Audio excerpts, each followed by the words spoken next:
کتنی باتیں کریں اور کتنا کلام کریں، حضور نبی کریم صلی اللہ علیہ وآلہ وسلم کی باتیں ختم نہیں ہو سکتی۔ سورہ سبا میں بھی اللہ تعالیٰ نے فرمایا، سورہ سبا کی آیت نمبر 28 میں، جس کا ترجمہ ہے، اور ہم نے آپ کو قیامت تک کے تمام لوگوں کے لیے بشارت دینے والا اور ڈرانے والا ہی بنا بھیجا ہے۔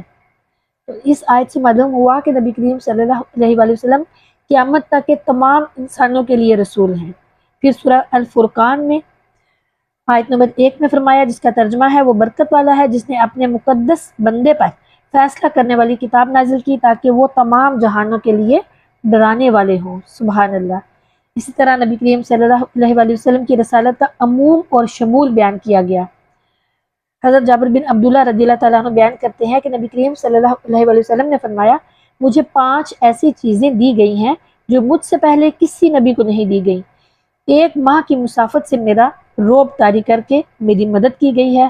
تمام روئے زمین میرے لیے مسجد بنا دی گئی ہے، اور طہارت تیمم کا ذریعہ بنا دی گئی ہے۔ سو میری امت کا جو شخص بھی نماز کا وقت پائے وہ جہاں بھی ہو نماز پڑھ لی، اور میرے لیے مال غنیمت کو حلال کر دیا گیا، اور وہ مجھ سے پہلے کسی کے لیے حلال نہیں کیا گیا، اور مجھے شفاعت کبریٰ عطا کی گئی، اور ہر نبی بالخصوص اپنی قوم کی طرف مبعوث کیا جاتا تھا، اور میں تمام لوگوں کی طرف مبعوث کیا گیا ہوں۔ سبحان اللہ۔ اسی طرح ایک اور روایت ہے، امام مسلم روایت کرتے ہیں، حضرت ابو ہریرہ رضی اللہ تعالیٰ عنہ بیان کرتے ہیں کہ رسول اللہ صلی اللہ علیہ وآلہ وسلم نے فرمایا، مجھے 6 وجوہ سے انبیاء کرام پر فضیلت دی گئی، جوامع الکلم عطا کیے گئے، میری روب سے مدد کی گئی، میرے لیے مال غنیمت حلال کیا گیا، تمام روئے زمین کو میرے لیے طہارت یعنی تیمم پر مسجد بنا دیا گیا، مجھے تمام مخلوق کی طرف رسول بنا کر بھیجا گیا، اور مجھ پر نبوت ختم کر دی گئی۔ سبحان اللہ، سبحان اللہ۔ حضرت ابو موسیٰ اشعری رضی اللہ تعالیٰ عنہ بیان کرتے ہیں، ایک اور روایت، کہ رسول اللہ صلی اللہ علیہ وآلہ وسلم نے فرمایا، مجھے 5 چیزیں دی گئی ہیں، مجھے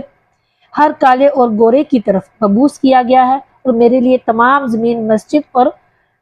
طہارت بنا دی گئی ہے۔ سبحان اللہ، سبحان اللہ۔ پھر ایک اور روایت ہے، حضرت ابن عباس رضی اللہ تعالیٰ عنہ نے بیان کیا کہ رسول اللہ صلی اللہ علیہ وآلہ وسلم نے فرمایا، ہر نبی بالخصوص اپنی قوم کی طرف مبعوث ہوتا تھا، اور میں تمام جن و انس کی طرف مبعوث کیا گیا ہوں۔ سبحان اللہ۔ اسی طرح حافظ ابن عساکر روایت کرتے ہیں کہ حضرت عوف بن مالک رضی اللہ تعالیٰ عنہ بیان کرتے ہیں کہ رسول اللہ صلی اللہ علیہ وآلہ وسلم نے فرمایا، مجھے 4 ایسی چیزیں دی گئیں جو ہم سے پہلے کسی کو نہیں دی گئی، اور میں نے اپنے رب سے 5ویں چیز مانگی تو میرے رب نے وہ بھی عطا کر دی۔ پہلے نبی کسی ایک شہر یا قوم کی طرف یعنی کہ کسی قوم کی طرف مبعوث کیا جاتے تھے اور اس سے تجاوز نہیں کرتے تھے، اور مجھے تمام لوگوں کی طرف مبعوث کیا گیا۔ سبحان اللہ۔ آپ دیکھیں کہ قرآن مجید اور بکثرت احادیث صحیحہ سے واضح ہو گیا کہ نبی کریم صلی اللہ علیہ وآلہ وسلم تمام جن و انس بلکہ تمام مخلوق کی طرف مبعوث کیے گئے ہیں، کہ جانور، درخت، پتھر سب نبی کریم صلی اللہ علیہ وآلہ وسلم کی اطاعت کرتے تھے۔ گو اور ہرنی نے نبی کریم صلی اللہ علیہ وآلہ وسلم کا کلمہ پڑھا، درختوں نے آپ کی اطاعت کی، پتھروں نے آپ کو سلام پیش کیا، اور اونٹنی حضور نبی کریم صلی اللہ علیہ وآلہ وسلم کے فراق میں روئی۔ اور یہ وہ عظیم خصوصیت ہے جو اللہ تعالیٰ نے حضور کریم صلی اللہ علیہ وآلہ وسلم کے سوا اور کسی نبی کو عطا نہیں کی۔ اس سے واضح ہوا کہ تمام نبیوں اور رسولوں سے افضل حضور نبی کریم صلی اللہ علیہ وآلہ وسلم ہے۔ خاتم الانبیاء ہونے کی وجہ سے نبی کریم صلی اللہ علیہ وآلہ وسلم بھی سب سے افضل ہیں، جیسے کہ سورہ احزاب کی آیت نمبر 40 میں ہے، جس کا ترجمہ ہے کہ محمد صلی اللہ علیہ وآلہ وسلم تمہارے مردوں میں سے کسی کے باپ نہیں ہیں، لیکن وہ اللہ کے رسول ہیں اور سب نبیوں کے آخر ہیں۔ حضور نبی کریم صلی اللہ علیہ وآلہ وسلم کے آخری نبی و آخر الزماں ہیں، اور ہر نبی کی شریعت بعد میں آنے والے نبی سے منسوخ ہوتی رہی، اور نبی کریم صلی اللہ علیہ وآلہ وسلم آخر الانبیاء ہیں اور قیامت تک کے نبی ہیں، اس لیے آپ صلی اللہ علیہ وآلہ وسلم کی شریعت باقی اور غیر منسوخ ہے، اور اس کا لازمی تقاضا یہ ہے کہ آپ صلی اللہ علیہ وآلہ وسلم تمام انبیاء کرام سے افضل ہوں۔ سبحان اللہ۔ امام بخاری روایت کرتے ہیں، حضرت جبیر بن مطعم رضی اللہ تعالیٰ عنہ بیان کرتے ہیں کہ رسول اللہ صلی اللہ علیہ وآلہ وسلم نے فرمایا، میرے 5 اسماء مبارک ہیں، میں محمد صلی اللہ علیہ وآلہ وسلم اور احمد ہوں، میں ماہی ہوں جس کے سبب سے اللہ کفر کو مٹاتا ہے، میں حاشر ہوں، لوگ میرے قدموں میں جمع کیے جائیں گے، اور میں عاقب ہوں یعنی کہ آخری نبی ہوں۔ سبحان اللہ۔ حضرت جبیر بن مطعم رضی اللہ تعالیٰ کی اس روایت سے ثابت ہو گیا کہ حضور نبی کریم صلی اللہ علیہ وآلہ وسلم آخری نبی ہیں اور ان کے بعد کوئی نبی نہیں آئے گا۔ اسی طرح امام بخاری روایت کرتے ہیں، حضرت ابو ہریرہ رضی اللہ تعالیٰ عنہ بیان کرتے ہیں کہ رسول اللہ صلی اللہ علیہ وآلہ وسلم نے فرمایا، میری اور مجھ سے پہلے نبیوں کی مثال ایسے ہے جیسے کسی شخص نے بہت حسین و جمیل گھر بنایا لیکن اس کے ایک کونے میں ایک اینٹ کی جگہ باقی ہو۔ لوگ اس گھر کے گرد طواف کریں اور تعجب کریں اور کہیں کہ کیوں نہ یہ ایک اینٹ بھی رکھ دی گئی، تو میں وہ اینٹ ہوں اور میں خاتم النبیین ہوں۔ سبحان اللہ۔ پھر ایک اور روایت ہے، حضرت ابو ہریرہ رضی اللہ تعالیٰ عنہ بیان کرتے ہیں کہ نبی کریم صلی اللہ علیہ وآلہ وسلم نے فرمایا، بنی اسرائیل کے انبیاء ان کا سیاسی نظام چلاتے تھے، جب بھی کوئی نبی فوت ہوتا تو دوسرا نبی اس کا خلیفہ ہو جاتا، اور بے شک میرے بعد کوئی نبی نہیں ہوگا۔ پھر ایک اور روایت ہے، امام بخاری روایت کرتے ہیں، حضرت سعد بن ابی وقاص رضی اللہ تعالیٰ عنہ بیان کرتے ہیں کہ رسول اللہ صلی اللہ علیہ وآلہ وسلم تبوک کی طرف روانہ ہوئے اور حضرت علی رضی اللہ تعالیٰ عنہ کو اپنے پیچھے چھوڑ دیا۔ حضرت علی رضی اللہ تعالیٰ عنہ نے کہا، آپ مجھے بچوں اور عورتوں میں چھوڑ کر جا رہے ہیں؟ تو نبی کریم صلی اللہ علیہ وآلہ وسلم نے فرمایا، کیا تم اس پر راضی نہیں ہو کہ میرے لیے ایسے ہو جیسے موسیٰ کے لیے ہارون تھے، کہ میرے بعد کوئی نبی نہیں ہوگا۔ سبحان اللہ۔ اسی طرح امام ترمذی روایت کرتے ہیں، حضرت انس بن مالک رضی اللہ تعالیٰ عنہ فرماتے ہیں کہ رسول اللہ صلی اللہ علیہ وآلہ وسلم نے فرمایا، میرے بعد رسالت اور نبوت منقطع ہو چکی، سو میرے بعد کوئی رسول ہوگا نہ نبی۔ سبحان اللہ۔ اسی طرح امام ترمذی روایت کرتے ہیں کہ حضرت ثوبان رضی اللہ تعالیٰ عنہ بیان کرتے ہیں کہ رسول اللہ صلی اللہ علیہ وآلہ وسلم نے فرمایا، جب تک میری امت کے قبائل مشرکین کے ساتھ لاحق نہ ہو اور جب تک بتوں کی عبادت نہ کی جائے، اس وقت تک قیامت قائم نہیں ہوگی، اور عنقریب میری امت میں 30 کذاب ہوں گے جن میں ہر ایک نبوت کا دعویٰ کرے گا، حالانکہ میں خاتم النبیین ہوں اور میرے بعد کوئی نبی نہیں ہے۔ سبحان اللہ۔ یہ ہمیں تمام احادیث سے نبی کریم صلی اللہ علیہ وآلہ وسلم کی زبان مبارک سے پتہ چلا کہ خود کریم آقا صلی اللہ علیہ وآلہ وسلم نے اپنے بارے میں فرمایا کہ میں ہی نبی آخر الزماں ہوں اور میرے بعد قیامت تک کوئی نبی نہیں، کوئی شریعت نہیں، اور قیامت تک کے لیے یہ قرآن پاک یہی شریعت ہے، یہی کتاب ہے، اور نبی کریم صلی اللہ علیہ وآلہ وسلم کی شریعت ہی رہے گی انشاءاللہ۔ پھر دیکھیں کہ کثرت معجزات کی وجہ سے بھی نبی کریم صلی اللہ علیہ وآلہ وسلم سب سے افضل ہیں۔ قرآن پاک کی آیت میں قرآن پاک کی سورہ فجر میں ہے کہ اللہ تعالیٰ نے فرمایا کہ بے شک ہم نے قرآن نازل کیا اور بے شک ہم ہی اس کی حفاظت کرنے والے ہیں۔ پھر سورہ حامیم سجدہ میں ہے جس کا ترجمہ ہے کہ اس قرآن مجید میں سامنے سے باطل آ سکتا ہے نہ پیچھے سے۔ پہلی آیت کا تقاضا یہ ہے کہ قرآن مجید میں کسی آیت بلکہ کسی حرف کی کمی نہیں، بالکل کمی نہیں ہو سکتی، اور دوسری آیت کا یہ ہے کہ قرآن مجید میں کسی حرف کی کمی نہیں ہو سکتی، اور دوسری آیت کا تقاضا یہ ہے کہ قرآن مجید میں کسی حرف کا اضافہ نہیں ہو سکتا۔ غرض قرآن مجید کے یہ 2 دعوے ہیں، اس میں کمی ہو سکتی ہے نہ زیادتی ہو سکتی ہے، اور تیسرا دعویٰ یہ ہے کہ کوئی شخص قرآن مجید کی کسی صورت بلکہ کسی آیت کی بھی نظیر اور مثال نہیں لا سکتا۔ بے شک سبحان اللہ۔ سورہ البقرہ کی آیت نمبر 23 میں بھی اللہ تعالیٰ نے فرمایا، اس کا ترجمہ ہے، اور ہم نے جو اپنے مقدس بندے پر کلام نازل کیا ہے، اگر تم اس کے منزل من اللہ ہونے کے متعلق شک میں ہو تو اس کلام کی مثل کوئی صورت لے آؤ۔ تو سورہ طور میں فرمایا آیت نمبر 34 میں، اگر وہ سچے ہیں تو اس قرآن جیسی کوئی آیت لے آئیں۔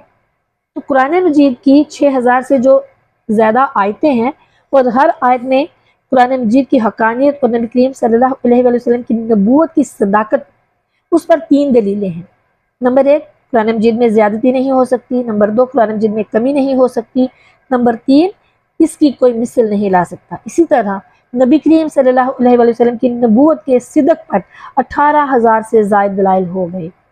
سبحان اللہ۔ اور علوم و فنون میں دن بدن ترقی ہو رہی ہے، اور اسلام کے مخالفین اور نبی کریم صلی اللہ علیہ وسلم کے رسالت کے منکرین کی تعداد بھی دن بدن بڑھ رہی ہے۔ اس کے باوجود ہم دیکھتے ہیں کہ 1400 سال سے زیادہ عرصہ گزر گیا، اب تک کسی نے اس چیلنج کو نہیں توڑا۔ نہ تو کوئی شخص قرآن مجید کی کسی آیت کی کوئی مثال لا سکا، نہ اس میں کوئی کمی کر سکا، نہ زیادتی کر سکا۔ اگر اس چیلنج کو توڑنا کسی کے بس کی بات ہوتی، اب تک وہ اس چیلنج کو توڑ چکا ہوتا۔ دوسرے انبیاء کرام علیہ السلام کے معجزات مثلا لاٹھی اور اونٹنی وغیرہ یان اور جواہر کے قبیل سے تھے، لیکن وہ باقی نہ رہی۔ قرآن مجید اعراض اور معنی کے قبیل سے ہے اور ہنوز باقی ہے، اور انشاءاللہ عز و جل قیامت تک، بلکہ اس کے بعد تک بھی باقی رہے گا۔ خلاصہ یہ ہے کہ جس قدر کثیر اور قوی دلائل نبی کریم صلی اللہ علیہ وسلم کی نبوت پر قائم کیے گئے، وہ کسی اور نبی اور کسی اور رسول کی نبوت پر قائم نہیں کیے گئے۔ دیگر انبیاء کرام علیہ السلام کی نبوت پر دلیل فانی معجزات ہیں، لیکن نبی کریم صلی اللہ علیہ وسلم کی نبوت پر دلیل باقی رہنے والے ہیں۔ اللہ کا قرآن پاک اللہ کا کلام ہے، اور نبی کریم صلی اللہ علیہ وسلم کے دین کے ناسخ الادیان ہونے کی وجہ سے بھی نبی کریم صلی اللہ علیہ وسلم افضل الرسل ہیں۔ اللہ تعالیٰ نے آپ کے لائے ہوئے دین کو اپنی نعمت تامہ قرار دیا۔ سورہ مائدہ کی آیت نمبر 3 میں فرمایا، جس کا ترجمہ ہے، آج میں نے تمہارے لیے دین مکمل کر دیا اور تم پر اپنی نعمت پوری کر دی اور تمہارے لیے اسلام کو بطور دین پسند کر لیا۔ تو نبی کریم صلی اللہ علیہ وسلم کے دین کو ادیان سابقہ کے لیے ناسخ قرار دیا۔ فرمایا سورہ آل عمران کی آیت نمبر 85 میں، اس کا ترجمہ ہے، اور جس شخص نے اسلام کے علاوہ کسی اور دین کو طلب کیا سو وہ اس سے ہرگز قبول نہیں کیا جائے گا۔ اور یہ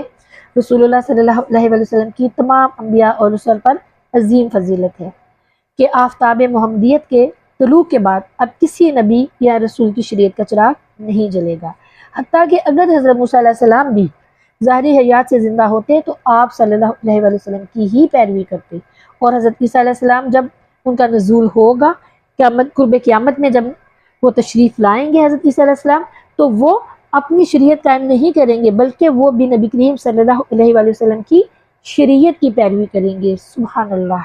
امام بخاری روایت کرتے ہیں، حضرت ابو ہریرہ رضی اللہ تعالیٰ عنہ بیان کرتے ہیں کہ رسول اللہ صلی اللہ علیہ وسلم نے فرمایا، اس وقت تمہارا کیا مرتبہ ہوگا جب تم میں ابن مریم کا نزول ہوگا اور امام تم میں سے ہوگا۔ اس سے معلوم ہوا کہ آپ کا دین تمام ادیان سے افضل ہے، اس لیے ضروری ہوا کہ تمام انبیاء کرام اور تمام رسولوں سے آپ صلی اللہ علیہ وسلم ہی افضل ہوں۔ آپ دیکھیں کہ نبی کریم صلی اللہ علیہ وسلم تو افضل ہیں ہی، جس پر ہم نے بے شمار قرآن پاک کی آیات، احادیث، تمام روایات پڑھی، لیکن نبی کریم صلی اللہ علیہ وسلم کی امت بھی ساری امتوں سے افضل ہے۔ اب امت کی کثرت اور افضیلت کی وجہ سے حضور نبی کریم صلی اللہ علیہ وسلم بھی افضل الرسل ہیں۔ سورہ آل عمران میں فرمایا گیا کہ تم ان امتوں میں سے سب سے بہترین امت ہو جن کو لوگوں کے سامنے پیش کیا گیا، تم نیکی کا حکم دیتے ہو، برائی سے روکتے ہو۔ آپ صلی اللہ علیہ وسلم کی یہ امت کی خوبی بیان کی جا رہی ہے سورہ آل عمران۔ تو نبی کریم صلی اللہ علیہ وسلم کی امت کے افضل ہونے کی ایک وجہ یہ بھی ہے کہ سابقہ امتوں میں بھی ایمان لانے والے تھے، لیکن اللہ تعالیٰ نے کسی نبی کی امت کو یا ایھا الذین آمنو کہ اے ایمان والو یہ کہہ کر مخاطب نہیں فرمایا، بلکہ مثلا یا بنی اسرائیل یہ کہہ کر پکارا۔ اور یہ اس امت کی بہت بڑی فضیلت ہے کہ اس کو آیت یا ایھا الذین آمنو سے خطاب کیا۔ سبحان اللہ۔ کیونکہ اس پر ایمان لانے کے تو بہت دعوے دار ہیں، لیکن فضیلت ان کی ہے جن کو وہ خود اس یہ آیت یا ایھا الذین آمنو فرمائے، سبحان اللہ۔ دوسری وجہ یہ ہے کہ قیامت کے دن جب انبیاء کرام علیہ السلام کی ان کی امتی تکذیب کریں گے اور کہیں گے ہمیں کسی نے خدا کے عذاب سے نہیں ڈرایا، اس وقت انبیاء کرام کی صداقت پر حضور نبی کریم صلی اللہ علیہ وآلہ وسلم کی امت گواہی دے گی۔ سورہ بقرہ کی ہی آیت ہے، آیت نمبر 143، اس کا ترجمہ ہے، اور اے مسلمانوں اسی طرح ہم نے تمہیں بہترین امت بنایا تاکہ تم لوگوں پر گواہ ہو جاؤ۔ اور یہ امت کی کتنی بڑی فضیلت ہے کہ وہ انبیاء کرام علیہ السلام کے مقدمے میں گواہ ہوگی۔ اور تیسری وجہ یہ ہے کہ اللہ تعالیٰ نے بنی اسرائیل کے متعلق فرمایا سورہ البقرہ میں ہی، آیت نمبر 47، ترجمہ اے بنی اسرائیل میری نعمت کو یاد کرو۔ اور آپ کی امت کے بارے میں فرمایا فاذکرونی، سبحان اللہ، کہ تم مجھے یاد کرو۔ بنی اسرائیل کی رسائی صرف اللہ کی صفت انعام تک تھی، اور آپ صلی اللہ علیہ وآلہ وسلم کی امت کی رسائی اللہ کی ذات تک ہے، کیونکہ باقی امتوں کے نبیوں نے اللہ کی صفات کا مشاہدہ کیا اور آپ صلی اللہ علیہ وآلہ وسلم نے اللہ کی ذات کا مشاہدہ کیا۔ وہ صرف صفات کے مظہر تھے، آپ صلی اللہ علیہ وآلہ وسلم عین ذات کے مظہر ہیں، سبحان اللہ۔ اس لیے جو پہلے نبی ہیں ان کی امتیں صفات کو یاد کرتی ہیں، اور حضور نبی کریم صلی اللہ علیہ وآلہ وسلم کی امت ذات کو یاد کرتی ہے۔ امت کی وجہ سے آپ صلی اللہ علیہ وآلہ وسلم کے افضل الرسل ہونے کی دوسری وجہ یہ ہے کہ آپ کی امت کی تعداد تمام امتوں کے مجموعے سے بھی زیادہ ہے۔ امام بخاری روایت کرتے ہیں، حضرت ابو ہریرہ رضی اللہ تعالیٰ عنہ بیان کرتے ہیں کہ رسول اللہ صلی اللہ علیہ وآلہ وسلم نے فرمایا، ہر نبی کو اتنے معجزات دیے گئے جن کی مثل پر ایک بشر ایمان لے آئے، پھر مجھے اللہ تعالیٰ نے اپنا کلام عطا فرمایا، اور مجھے امید ہے کہ میری امت قیامت کے دن ان سب سے زیادہ ہوگی، سبحان اللہ۔ اس طرح امام مسلم روایت کرتے ہیں،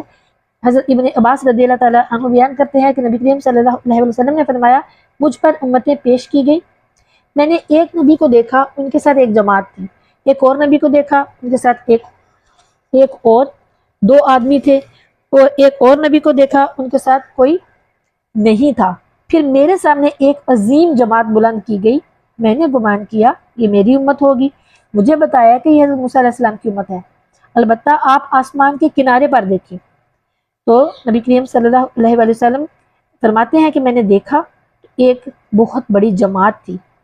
پھر مجھ سے کہا گیا آپ صلی اللہ علیہ وآلہ وسلم دوسرے کنارے کو دیکھیں، تو وہاں بھی ایک بہت بڑی جماعت تھی، پھر مجھ سے کہا گیا کہ یہ آپ صلی اللہ علیہ وآلہ وسلم کی امت ہے، اور ان کے ساتھ 70,000 ایسے لوگ ہیں جو جنت میں بغیر حساب اور عذاب کے داخل ہوں گے، سبحان اللہ۔ اللہ تعالیٰ ہمیں بھی ان میں شامل فرمائے، آمین۔ حضرت عبداللہ بن مسعود رضی اللہ تعالیٰ عنہ بیان کرتے ہیں کہ نبی کریم صلی اللہ علیہ وآلہ وسلم نے فرمایا، مسلمان کے سوا کوئی جنت میں داخل نہیں ہوگا، اے اللہ کیا میں نے تبلیغ کر دی ہے؟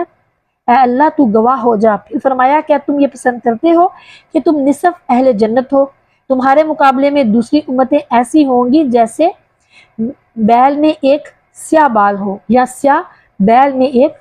سفید بال ہو، سبحان اللہ۔ اس حدیث میں کہ آپ کی امت نصف اہل جنت میں ہوگی، اور دوسری حدیث میں ہے اہل جنت کے 120 صفیں ہوں گی، ان میں سے 80 صفیں آپ صلی اللہ علیہ وآلہ وسلم کی امت کی ہوں گی،